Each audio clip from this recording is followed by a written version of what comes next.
Ayez le courage de dire la vérité aux Sénégalais. doomi soxna yi fi nekk bañ a falsifié ahadis yi ak ayat alquran yi ngir ragal gouvernement bi.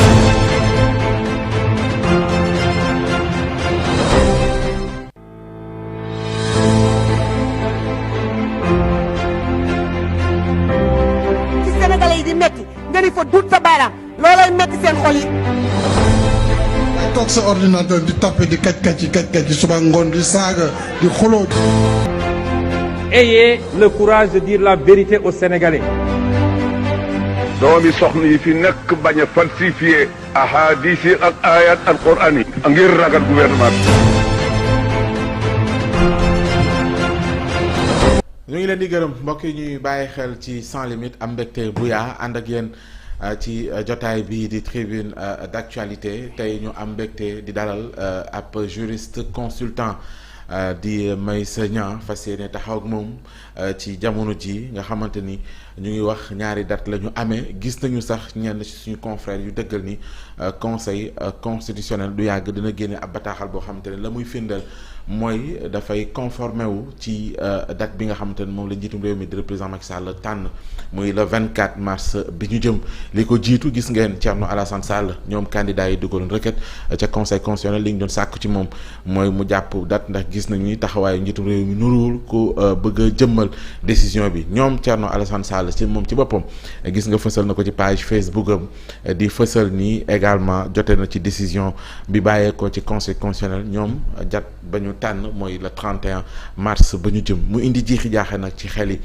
loolu yëpp ne su koy déggee boole ko décision conseil constitutionnel ya mu rendre ni ki démb indi ay coppite njiitum réew mi daal di tas gouvernement bi samp njiitu premier ministre di kii di maître Sidiki Kaba loolu yëpp nañ ko jàngat boole ko loi d'amnistie bi ànd ceeg ni ma ko waxee léegi juriste consultant Meissa Niang kilifa gi ñu lay nuyu bu baax am mbégte dalal la ci jotaay bi. maa ngi lay fay sëñ Ousmane. wala ma di leen gërëm di leen sant ci invitation bi. ñu waxtaan ak yéen ci li nga xam ne moo lëmbee réew mi. oui exactement ci ni ma ko junjee sànq alors ñaari date fi mu ne nii ci loolu la ñuy wax ñu ngi xaar comme ni ñu ko waxee ab communiqué suñuy naataanga ñenn ñu ko fësal bu bàyyee ko ci conseil constitutionnel bu nar a aligné wu ci datu 24 mars bi ñu jëm noo ñu koy firilee. waaw Ousmane boo xoolee décision bi nga xam ni moom la conseil constitutionnel jël. ci considérant yi boo koy lire. dafay wax parce que ñaari décision la ban nga ciy wax. non xam nga bi requête bi nga xam ni les candidats ñoom ñoo ko sollicité. daf ciy wax ne que ni ci mi ngi koy wax sax ci considération 5 bi. bu mu ngi cité article L63 du code nu mu tuddati du code électoral. boo cité même L137 dafay wax ni que ni jamono yi le fait que autorités yi muy président de la république bañ a respecté li nga xam ni moo doon le déroulement normal vraiment du processus électoral. affaire u date yeeg yooyu. mun nañ sax toog bañ ko respecter mais le principe mooy ne ñu amul dara lu mun a tax ba élection yi du ay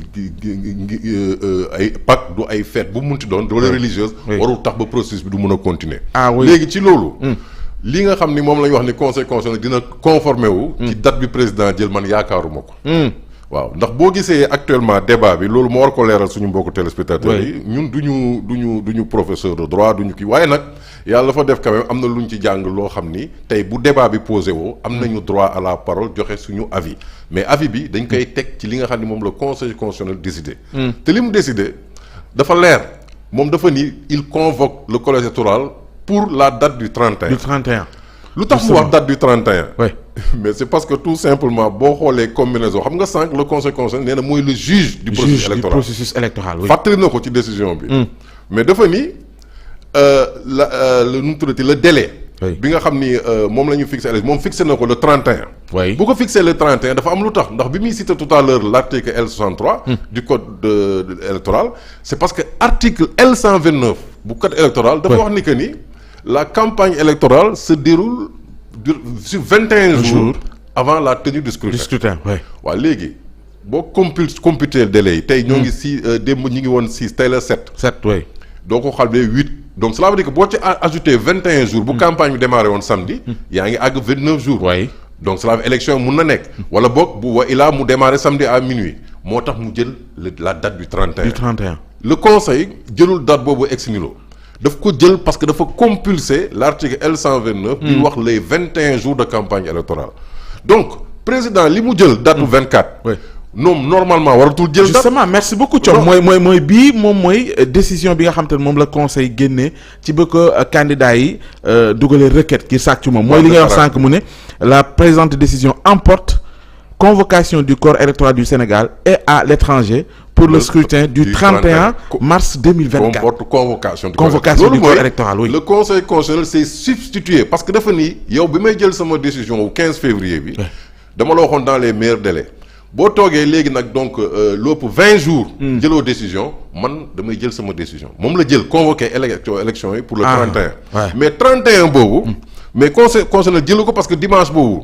daf ko jël parce que boo calculer la durée de la campagne électorale de 21 jours bi nga xam ne article L129 moo ko du code électoral léegi nag boo jëlee datu président Macky Sall moom déjà moom waratul jël date dès l'instant où le conseil constitutionnel décidé na ne convoqué na le collège électoral le 31 étant le juge en dernier ressort du processus électoral te décision s'impose à toutes les autorités y compris le chef de l'État donc le chef de l'État mënatul jël datu 24 te boo jëlee datu 24 il y aura violation du code de l'article L129 du code électoral bi wax nañ respecter le délai de 21 jours bi nga xam ni moom la war a am avant la tenue de l'élection waaye donc loolu c'est une violation moo tax ma ni ñii di wax conseil constitutionnel nee na il s'est conformé à l'avis du chef de l'État justement chef de l'État oui boo xoolee jusqu'ici de am nañu ko dëggal mais amagul communiqué officiel non du am communiqué parce que conseil constitutionnel doo dégg communiqué le conseil constitutionnel ne communique pas avec les gens via des communiqués moom day jël ay décisions wala mu jël avis jox ko même avis bi sax bu ko jëlee bi ko chef de l'État laajee dafa joxe décision donc décision lay jël tey jii nii bu fekkee ne le président a décidé la date du 24 le conseil constitutionnel dans les jours à venir ou les heures à venir di nga gis ñu ne dina jël décision pour wax ni que ni la date ce sera le 31 ça ne peut pas être le 24 ah oui ça moi je vous le dis même bu fekkee ni a posteriori ñee ñoo mujjee décision bi muy génnee dafa Ousmane boo xoolee bu njëkk ba dañ doon ŋaañ conseil constitutionnel naan ay incompétent ay nangam mais depuis certainement bi déclenché hostilité yi parce que aussi hostilité yi mooy le fait que ñu dem ñu jël des juges constitutionnels di leen accuser mais en tout cas décision yi fi conseil constitutionnel jël yi dem à l'encontre des intérêts du chef de l'État ou en tout cas des décisions du chef de l'État de l'histoire du Sénégal kenn mosu ko gis mais ni ñuy désavouer publiquement un chef d'État musoo ko gis ci histoire au Sénégal donc le conseil constitutionnel ba pare nag dafay jël des motivations yoo xam ne en droit tous les spécialistes et les profs yi nga xam ni ñoo nekk de droit constitutionnel ils ont salué ce sursaut du conseil constitutionnel. mooy ni mënuñu koo dindi. non kenn mënu ko dindi lépp dafa am fu ñu ko teg te ci lu leer la ko teg mais man fi ma amee benn critique bu ndaw ci décision conseil constitutionnel. mooy fi ñu bind nekk ni.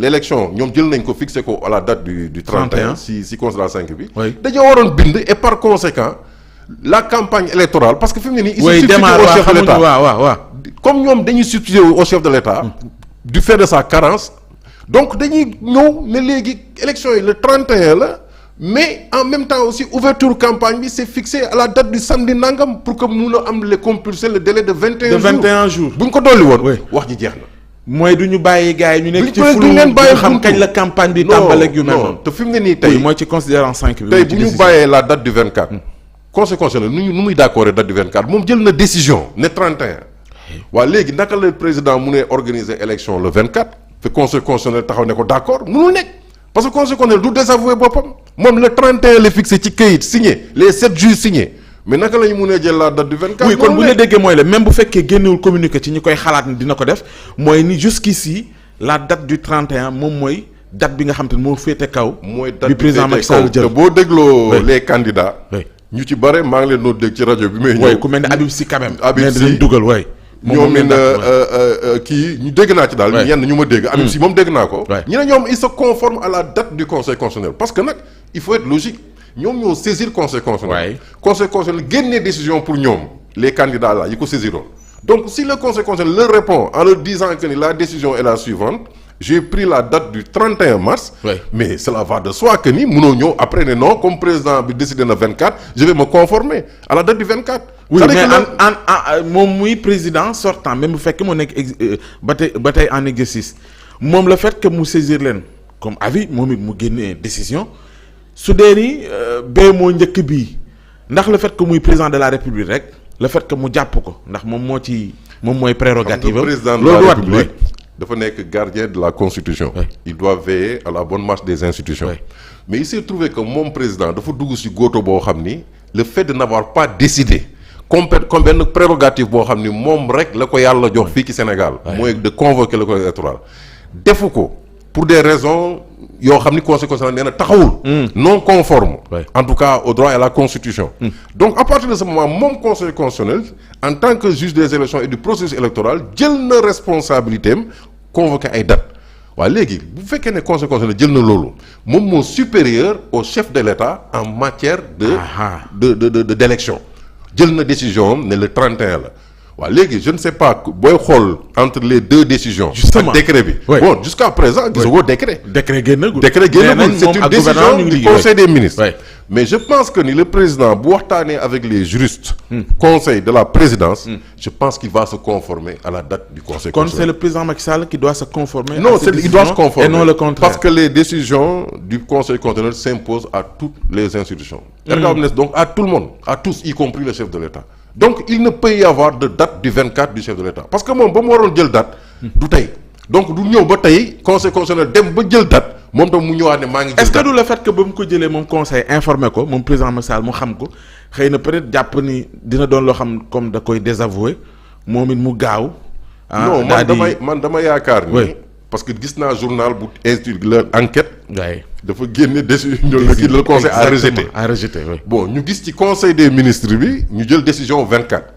est-ce que ñoom au moment où ils prenaient cette décision du 24 ils étaient au courant. justement du contenu de la décision ça c'est une grande question.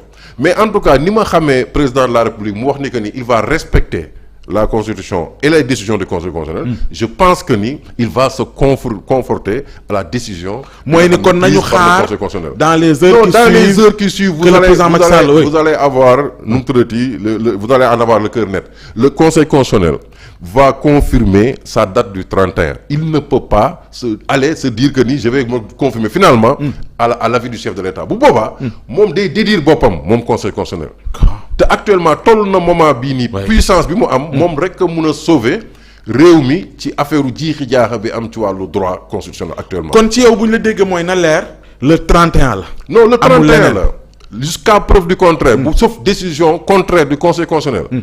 amul ay le conseil se conforme def na communiqué non le conseil ne fait pas de communiqué le conseil prend des décisions jël na décision pour le 31 mars c'est fini.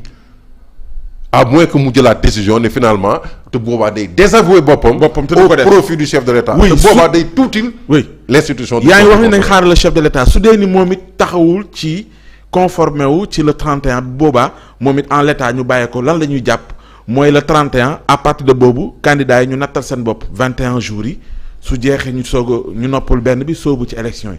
nu ñuy lijjantee loolu. xam nga actuellement li ñu naan chef de l'État bi ngay prêter serment. da ngay jurer que ni. da ngay défendre constitution bi da ngay donc. amul droit moom que le trou parce que booy xool actuellement li xew Sénégal ça vient de l'inaction ou en tout cas d'une décision du chef de l'État d'annuler la date des élections du 25 février. moo ñu indi situation bi. après il a cru bon par une loi de l'Assemblée d'amener le truc vers le 15 le conseil constitutionnel ne leen non. rejeté loolu mu ñëwaat. def consultation à Diamniadio créer un semblant de légitimité 2 juin dans le dialogue ñëw yóbbu 2 juin muy deuxième date conseil constitutionnel ñëwaat ne ko non 31 mars la moom tam mu ñëwaat troisième date a ngi nii boo xam ni chef de l'État indi nañu fii muy léegi indi nañu 24 mais alors que ce 24 là ça vient trop tard parce que jusqu'à présent conseil constitutionnel daf ko ne ko yow yaa war a jël mais bi mu constaté ne depuis la décision du 15 février 20 jours jàll na te décidé woo mu ne kon sa inaction moo tax ba man damay jël sama décision pour préserver la constitution ak le respect du processus électoral donc j'ai pris la date du 31. donc c'est une décision. et puis motiver ko. ñu doon xalaat naan fête yeeg yooyu yëpp. dafa ñëw mais nee na leen ba ci suppléance yeeg yëpp. mais sëñ Ousmane. yàlla mi bind weeru koor muy pour ñun ak pour suñu mbokku catholique yi. mais koor day dox bu dee musulman yi calendrier lunaire la. bu la fekkoon ngay bay di nga woor bu la fekkoon ngay jànge école di nga woor donc quelle que soit l' activité que tu fais loolu sax la ñuy gën a xam mooy jaamu yàlla. mooy activité bi ngay def. waaye yi tamit yeewu muy pak looy def dem mees boo demee mees jóge fa. dafa am looy rey xaar wala dara sa kër nga jëm donc loolu. suñu mbokku chrétiens yi war nañu mun a nangu dem messe à 10 heures surtout que am nañ seen lundi de Pâques dem voter ji ça n'a rien à voir. bu doon tabaski ñun dañuy toog weeru koor wala tabaski jot na fi équipe nationale Sénégal di football biti réew yàgg na. loolu am na fi amul dara lu mun a tax ba li ngay def même si c'est une pratique religieuse. li nga war a def yow si sa wàllu lu day ni vote. citoyen. mais dara warul la mun a tax nga naan non fête bi parce que boo jëlee loolu tey di nga ni fête wala nga ni examen.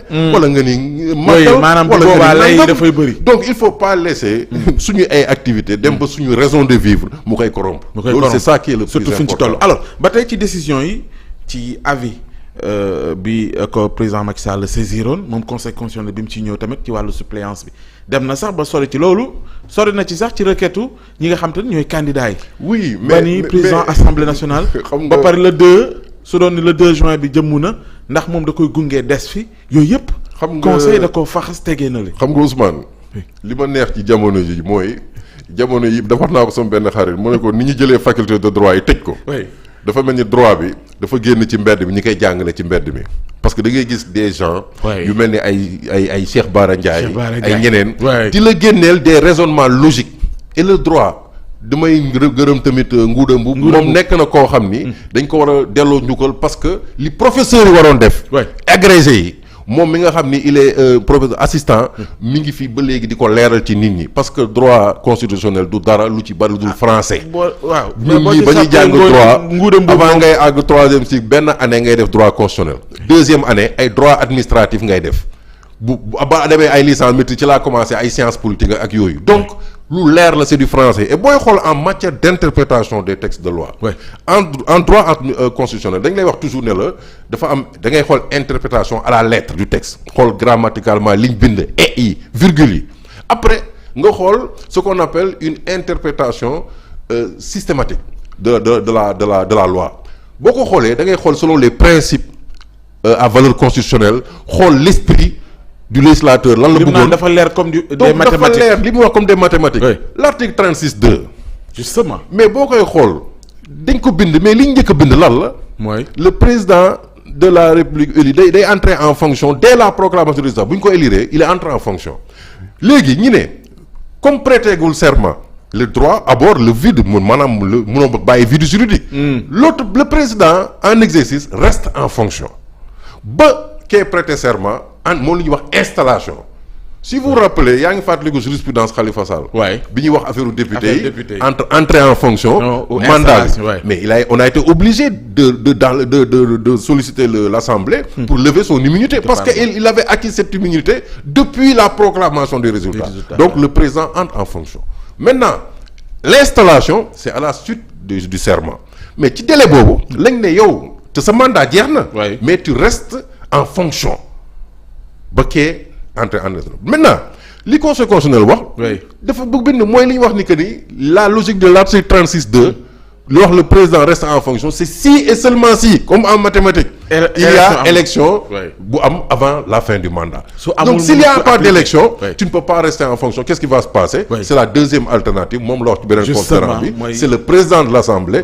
qui lu mu tuddati supplée le président de la. kon bu ñu la déggee mooy ne élection bu amee le 31 nañu wóor ni le 2 moom président dem na. non président assemblée non si l'élection a lieu le 31. même si par extraordinaire am na le 24. le 31 le président Macky Sall reste en fonction. jusqu'à résultat définitif élection yi ba ñu installer président bu bees bi. ah oui parce que l'élection s'est tenue avant la fin du mandat. C'est la condition qu'a souligné le conseil constitutionnel. Donc cette condition comme am na. li ma la waxoon l'article 36.2 n'est valable que si et seulement si bu fekkee ni y a eu élection avant la fin du mandat. Et le mandat prenant fin le 2 avril. Donc si l'élection se tient le 31 mars Macky Sall day toog xaar. C'est ce que le droit lui impose. Maintenant lui s'il dit doyal naa ci sëkk. damay dem. bu boobaa on lui dit d'accord wax nañu nekk ni léegi bu fekkee ne empêchement am na lii am na président nekkatu fi wala démissionné na bu boobaa dañuy jël le président de l'Assemblée nationale mu suppléer ko pour la poursuite du processus bu boobaa dañ koy reprendre na det ñu bare ñi ngi wax naan non waa parti bële dañoo bëgg a changer candidat indi dindi Amadou Ba dugal keneen moo tax dañoo bëgg a indi président assemblée il n'en est rien le président de l'Assemblée nationale amul benn prérogative di reveniraat di convoquer ay collèges électoraux yooyu parce que le constitutionnel l'a déjà fait la preuve en est que président bi nee nañ ko ci décision bi processus bi li ñu signé woon au début même sax bulletin au 25 février moom la ñuy utiliser di ko même bulletin nee na leen même matériel bi nga xam ne moom la ñuy utiliser woon kon ñi doon xalaat naan techniquement est-ce que c'est faisable parce que maa ngi gis ñoom Ndiaga Sylla sax des experts électoraux yoo xam le conseil constitutionnel a coupé l'herbe sous les pieds à toutes ces personnes là qui faisaient dans le dilatoire le conseil leur a coupé l'herbe sous les pieds daf leen a tënk nee na leen matériel bi même bulletin yi ngay voté bulletin 25 février mais ma jox la exemple Ousmane CAN Coupe d'Afrique bi passé ñoo ngi lan 2024 mais CAN la lañ doon wax CAN 2023 parce que les dates bu ñuy d'abord parce que gis nga date yi bu ñu ko décidé ba yóbbu FIFA ba mu ne ba mu dugg ci ordinateur yi fu ne munoo delluwaat di gom faase lu ne da ngay obligé jël même yaa ngi 2024 mais CAN 2023 nga gagné donc mais leeral nga mu am solo loo xam te ne dafa nekkoon ci jiixi jaaxe dañ doon wax ni bu ñu lijjantee mbiru date yi léegi mu ñëw nag ci faisabilité ndax toll nañ foo xam te ne dañuy reprendre comme ñu wax impression yeeg yu mel noonu ñu bëri dañ doon poser cette question mais ndeke soo delluwaat ci décision conseil constitutionnel moom lijjanti na loolu yëpp. xam nga li ma neex ci conseil constitutionnel décision yi mu jël.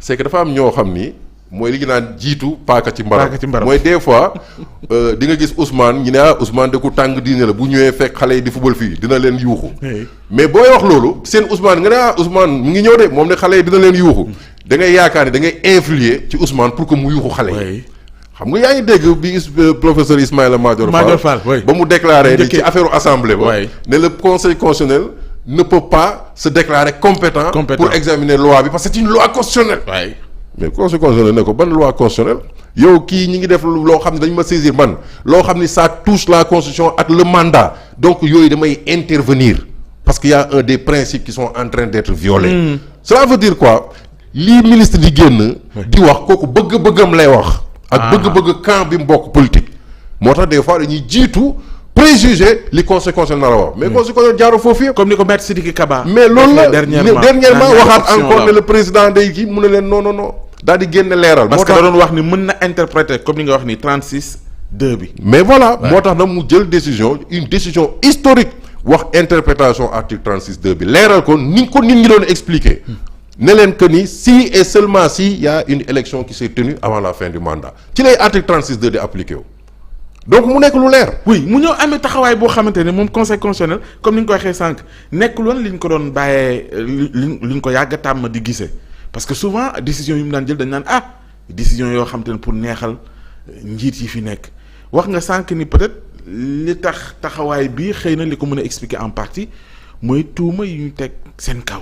mais c'est ça. ak président buy jeexal yooyu yëpp da ko favoriser wala. dañu bu wax ni bu woon loolu xëy na. xam nga li gën a bon ci droit. oui c'est-à-dire que ni booy jàng philosophie du droit. c'est-à-dire dafa am loo xam ni règle yi nga xam ni ñëpp ko tënk d'accord ko. loolu mooy légalité mais bu fekkee dafa am ñoo xam ni le droit dañuy xool toujours seen intérêt ñu jéem a tordre les règles pour mu nekk ci adapté wu seen cas. ba mu amee ci république yi njëkk ca Rome ña ko defoon dañoo yeewu parce qu'il y avait ce qu'on appelait les patriciens et les plébéiens plébéiens mooy le petit peuple quoi. patriciens yi nag c'était les bourgeois les notables ñoom rek a xamoon les règles de droit applicables à chaque conflit yow boo nekkee membre du peuple nii. jóge ci peuple bi yow da nga ñëw rek nga appliquer les règles bi doo xam lan la.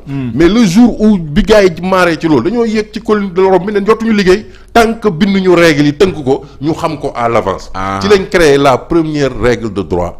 def la loi qu'on appelle la loi des 12 tables à l'époque ci la légalité commencé moo tax foo tourner dañuy def code moo ngi dégg les notions de code consensuel tout ça jël lépp tënk ko ñëpp nag daal di tënku ci loolu ne dañ koy respecter mais bu kenn yeewoo gis ni daa bëgg a dem wala dafa bëgg a prolonger mandat wala dafa bëgg a changer candidat bëgg a changer règle yi ci le conseil constitutionnel jóg nag ne nag laa nag lu fi am surtout nag dans un contexte où dañoo yeewu lu day ni juge constitutionnel surtout mu am ci ñoo xam ni seen carrière boo leen xamoon. parce que ñii di jëflanteeg tribunal xam nga yow man je suis pas constitutionnaliste mais man je suis dans le droit des sociétés. mais saa waay litige yi jaar fii ci tribunal des enjeux à plusieurs milliards des juges comme le président Coulibaly jaar fi ñu gis ni mu gérer ay dossiers yoo xam ni y avait beaucoup d'enjeux financiers nga bëgg a ñëw toog yooyu yëpp nga gis ni mu ko àttee mu jaar yoon yow mi ñu naroon néewal doole. mu jox la dëgg te du dërëm boo génne kooku du xaar ba toog fin wu carrière am. ba war a jeexal. ñoo koy ñëw di ko jox xaalis muy jar muy xam nga dafa am yoo xam dafa rafetul même gis nga waxtaan. am na ci Sénégal yoo xam ne bu xewee ci biir kër sax booy boole loolu sax dañ koy nëppal pour bañ mu jëm kaw. ndax waa kër gi yëpp la ñuy tam. bu boobaa tey Sénégal foo dem ci monde bi dañ ñuy caricaturer.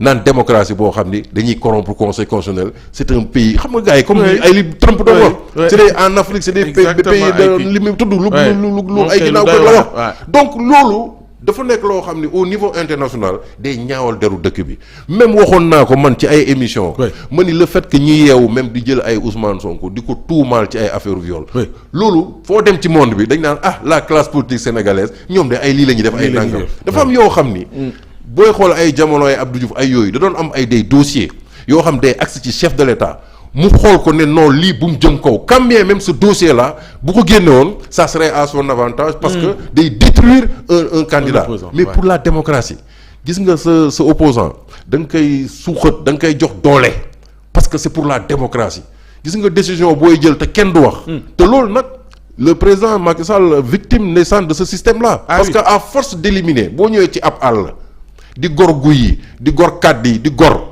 mooy les leaders politiques lan moo fay des ay xaaxam tey bëgguma comparer mais tey boo xoolee l'élection qui va se dérouler le 31 booy xool les partis xam nga dañ naan l'article 4 de la constitution les partis concourent à l'expression du suffrage mais ces partis là anañu boo laajee Benno Bokk Yaakaar seen coalition nee nañ kii du seen candidat am nañ ci jiix jaax boo demee PDS amuñu candidat boo demee Yewwi Askan Wi kii Pastef Ousmane Sonko avec tout ce qu'il représente du bokk ci élection yi finalement ceux qui vont participer à cette élection en dehors de Khalifa Sall moom moo ci am te amul sax parti mais mouvement am sax am na loo xam ne en termes de représentativité jot na koo def sinon ku mu sa bokk élection am représentativité c'est un Bougane Gueye Dany am des milliers de voix wala Serigne Mboup ñoom ñoo ko ci am mais Bougane bokkul donc finalement tous ceux qui vont participer booy xool en termes de représentativité ak concourir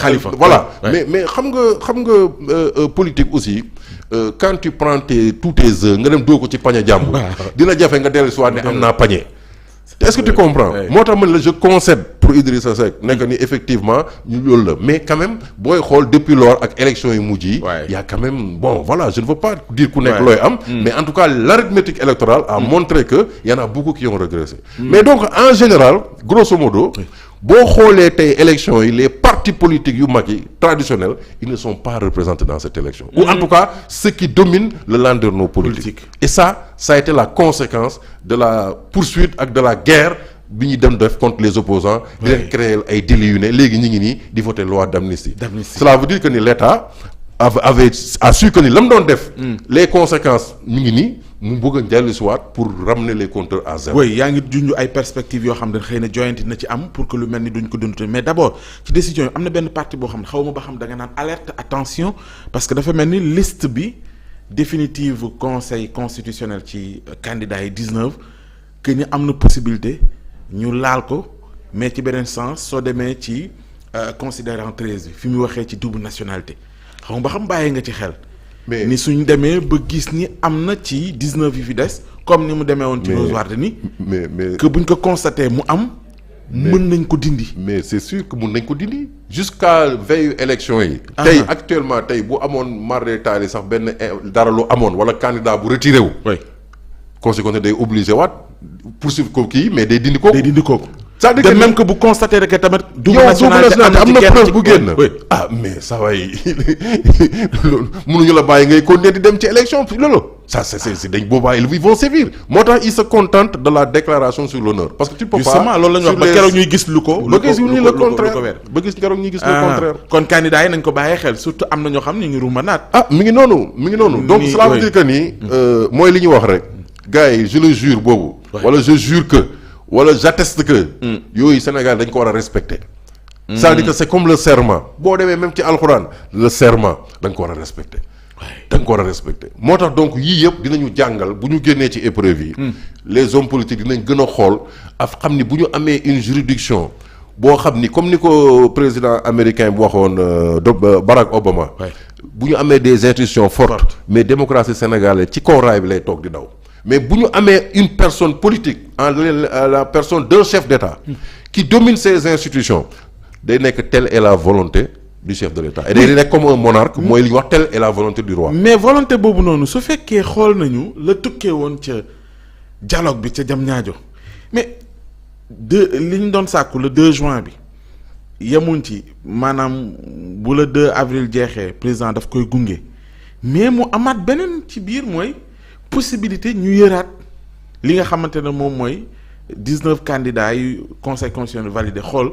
ñi ñuy dugal ndax coowal double nationalité ñeneen ñoo xam te ne dañ jàpp ne dañ leen di spolier mais volonté boobu su conseil ne président Macky Sall ak ñu mu àndal teggul ci dara yoon alors que moom mooy garant des institutions ni ñuy comprendre loolu. non mooy li ma la c'est-à-dire waaw dugal loo xam te ne wóor na leen lii ña nga àndal laaj nga leen ñu wax la ne amul fenn fu mu wéeru mais malgré sa volonté la bëgg nga ko mu jàll loolu noo koy comprendre. non xam nga conseil constitutionnel.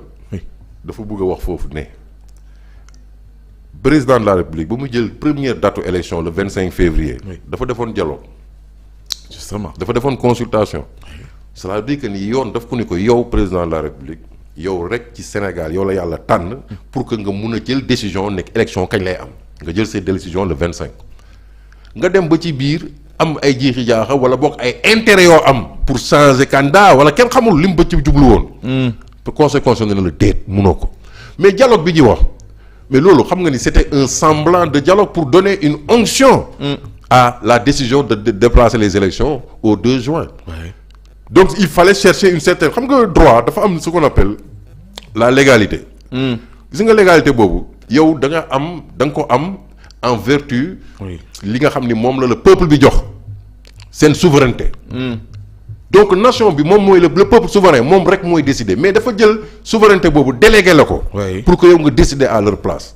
mais tu ne peux pas yow toog war a décider ci loolu jëloo le peuple mais nga jël des personnes yoo xam ne yaa leen tànnal sa bopp de façon subjective. kenn voté lu leen kenn ils ne sont délégataires d'aucun mandat électif. nga jël leen ñu dugg réunion génn daal di lekk seen ay per diem daal di ne voilà décision bi c'est le 2 juin. mais loolu lu mun a nekkee.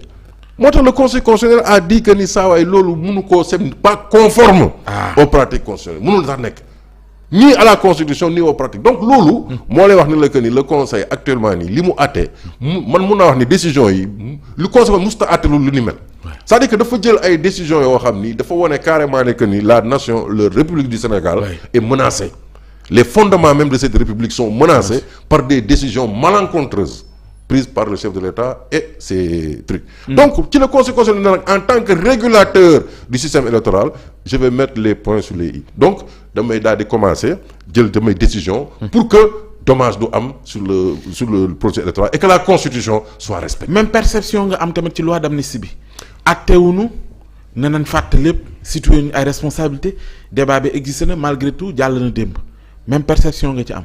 xam nga loi d'amnistie man dama wax depuis le début ma ni xam nga ñu bari wax nañ ko Sénégal nee nañu bu ñu bëggoon bàyyi nit ñi bu dee ñoom Ousmane Sonko laak i leen gars yi da nga def abandon des poursuites ndax jusqu'à présent procureur rek moo leen chargé juge d'instruction sax dégloogu leen te est-ce que tu comprends procureur moo leen boole ne yow lii laa la jiiñ waaye léegi procureur mun na bind ne yéen jiiñatuma leen bu boobaa da ngay génn mun nañ ko jaarale ci yoon mais boo gisee ñiy amnistier c'est parce que il y a d'autres faits yoo xam ni les gens l'ont souligné grave affaire ay kii yaa ngi fii nervi ak beaucoup de choses mais dafa am loo xam ni boo xoolee dañ ne cette amnistie là ne saurait préjuger au droit des tiers xam nga loolu mooy lan mais saa waay kooku droit la est-ce que xam nga état dafa am responsabilité tey attroupement yu am nii ñu toj sa oto bu la neexee nga saisir le tribunal administratif nga ni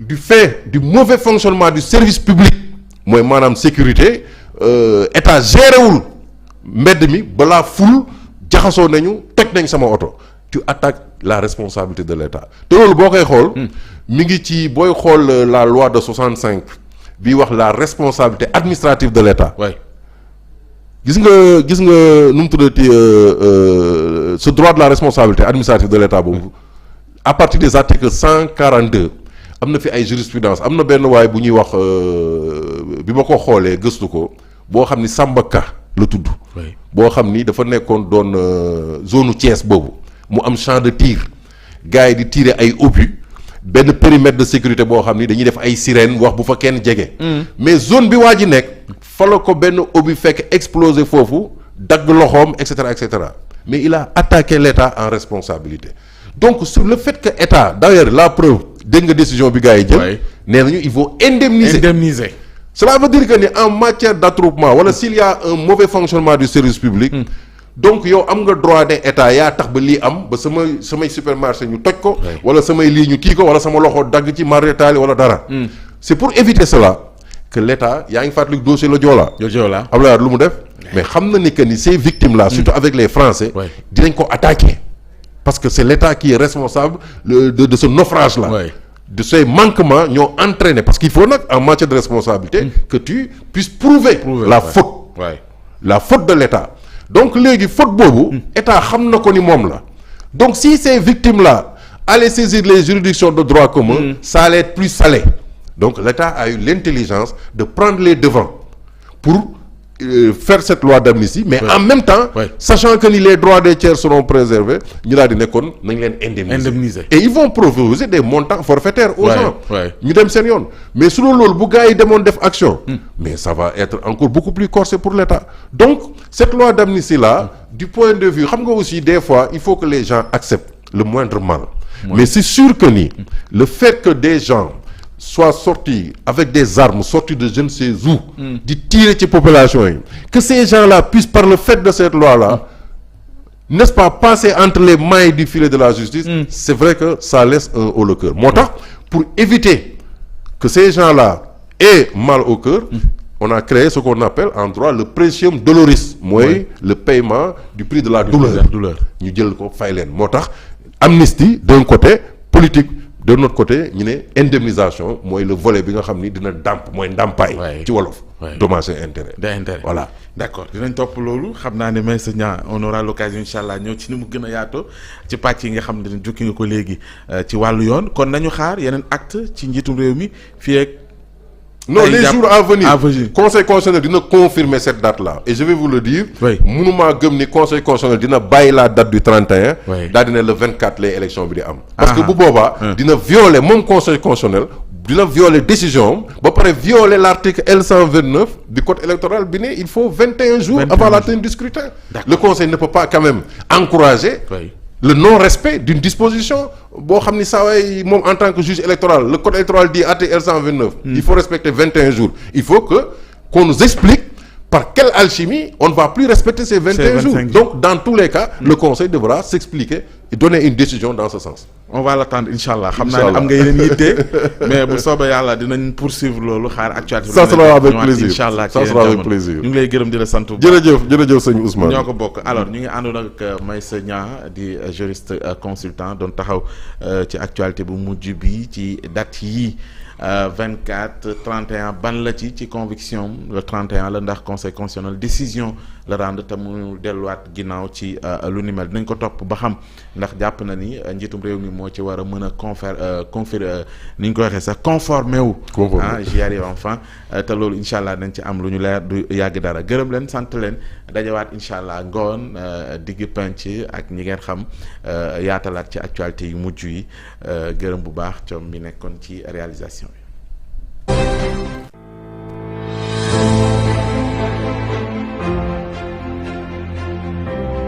ci Sénégalais yi di metti nga ni fa dut sa baaraam loolooy metti seen xol yi. ay toog sa ordinateur di tapé di kaj suba ngoon di saaga di xuloo. Ayez le courage de dire la vérité aux Sénégalais. doomi soxna yi fi nekk bañ a falsifié ahadis yi ak ayat alquran yi ngir ragal gouvernement bi.